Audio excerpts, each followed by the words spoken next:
Please give all the presenters another big round of applause. I will just go straight now to introducing very quickly the discussants of these two topics you had this so far this morning.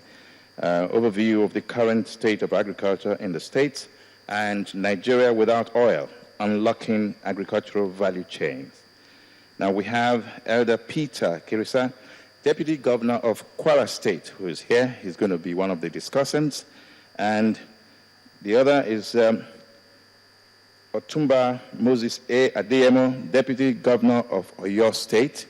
And they will be the discussants in this particular two-tier segment.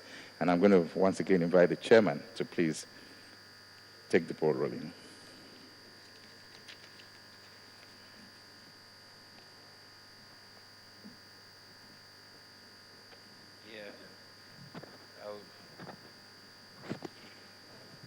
Thank you. I want to, on behalf of everybody, once again, please let's give a round of applause to the presenters of this morning.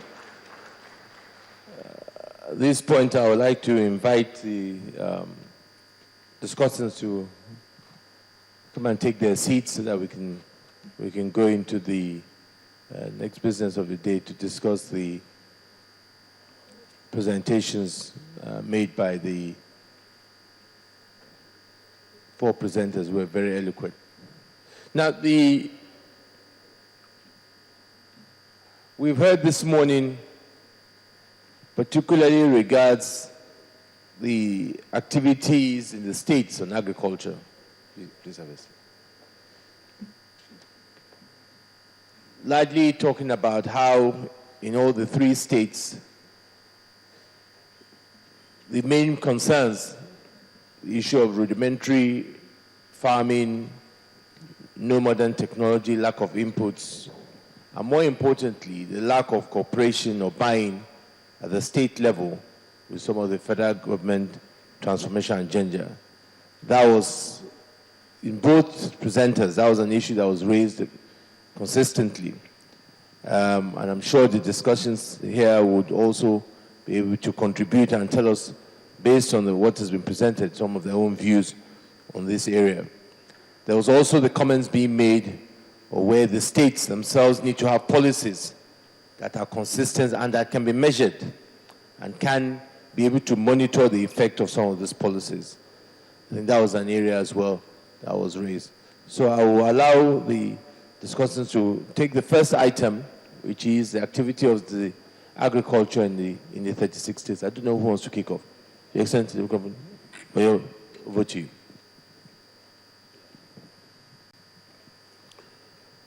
Your Excellency, the chairman of this occasion, Your Excellencies, the governors of our various states, brilliant presenters, distinguished ladies and gentlemen.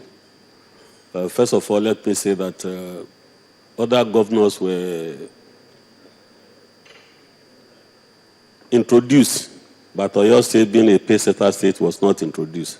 So I want to introduce myself as the representative of my governor, His Excellency Senator Abiola Ajimobi, who is not here, but I'm here as the deputy governor. So going straight to what we are asked to do. Overview of current state of agriculture in Oyo State, in Nigeria. I want to thank Dr. Babagana Gambo, who was the first speaker. He made brilliant points that I want to say that what we are here to discuss this afternoon, or this morning, since we came, is to make us to go back to the basis of agricultural production, or increase in agricultural production in Nigeria. We all know that even before the advent of oil in Nigeria, agricultural production was the mainstay of our economy. For example, we're told that in the north, there was the granite pyramid in Kano, and when you come back to the west, it was cocoa, and in the east, it was palm kernel. And at that particular time, almost all our developmental projects were financed through all these agricultural products. But nowadays, because we have oil, we have neglected everything as related to agriculture.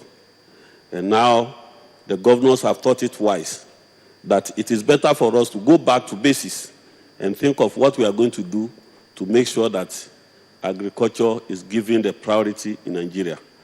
Because we have the land will continue to be there for life or till eternity. But mineral resources like oil and others can come back to an end. So it is for us in this retreat to begin to think of how to increase our agricultural production so that Nigeria can continue to have a very good developmental project.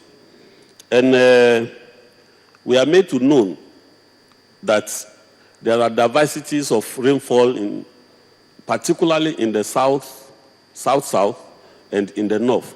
We were told by Dr. Gambo that there's 3 months rainfall in Kano area, while it is 12 months throughout the whole year in part of the south. And we are supposed to make use of this thing. And that particular 12 months, what are we going to grow that can make us sustain our economy? And we are also made to understand that Nigeria has a population of about 170 million. And out of this, only 8% are doing real farming. When we talk of farming, we are not talking of subsistence farming, but we are talking of mechanized farming that can make the whole nation have sufficient food and have employment for our youths. And you agree with me that nowadays, some of us who have sent our children to universities and polytechnics to read agriculture, when they come back from all these places, they never go back to agric. What they do is to be searching for jobs in the oil companies or in the banking industry. I think these are the points that we have to think of as governors and make sure that we attract our youth to come back to farming. One of the presenters told us that if you look at the age, the average age of our farmers nowadays is about 50. That means they are almost going to what I would call the senior citizens of Nigeria are doing farming. And you can agree with me that what can a senior citizen do at the age of 50 to produce enough food for us and have, enough to export to various countries? So we have to encourage our youth to go back to farming, to make sure that agricultural production is really one of the major things that we have to continue doing. And there's also the policy inconsistency in Nigeria, as they have already said. But I don't agree that there's policy inconsistency. I believe that our policies are as right as what is being done in developed countries. But our problem is implementation of these policies. The policies are perfect, very perfect in states and the federal. But, when we have change of government, a governor will come today, do something different to make sure that people actually hear him or her. So if we are able to, implement whatever policy we have, and we have continuity in it, I think we'll be able to go back to the basis of producing agriculture as something that Nigeria can boast of. We're also being told that,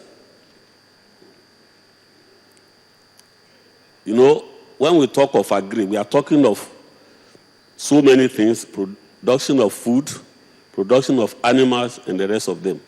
But you know that about 3 days ago, I read from the papers where the Fulani from one of our states and the herdsmen and the farmers had a conflict, and a lot of people were killed. We should be able to make sure that we provide grazing areas for this habit, so that this constant conflict between the herdsmen and the farmers will actually be a thing of the past. And what way forward are we going to use to make sure that Nigeria is back to agriculture? I think many of these things have been told us. We are to make sure that the youth are encouraged in farming. I think in the 1970s, when I was in the second year in the university or thereabout, there was this policy of Operation Feed the Nation. I think this is no more. If we have continued this kind of policy, I think by now everybody, at least, will have something in his yard as farmers. But immediately after the exit of that government, we have forgotten about Operation Feed the Nation. And even not Operation Feed the Nation, but Operation Feed Yourself. We cannot feed ourselves. And, you know, the Yoruba people say, if hunger is out of poverty, then there's no poverty. So it is for all of us in this seminar to know that what we are trying to say is for our governors. You know, we are not talking of theories, but we are to practicalize whatever we want to do on agriculture. Because one day will be one day. We may not be able to see this oil again, and then a Greek, which we have the land, that will continue to remain like that for eternity. We have to improve upon our land, do the management of our land, and make sure that we produce enough food and export our crops outside Nigeria. And this will increase our GDP, and Nigeria will become better still. Thank you very much. Thank you very much, Governor.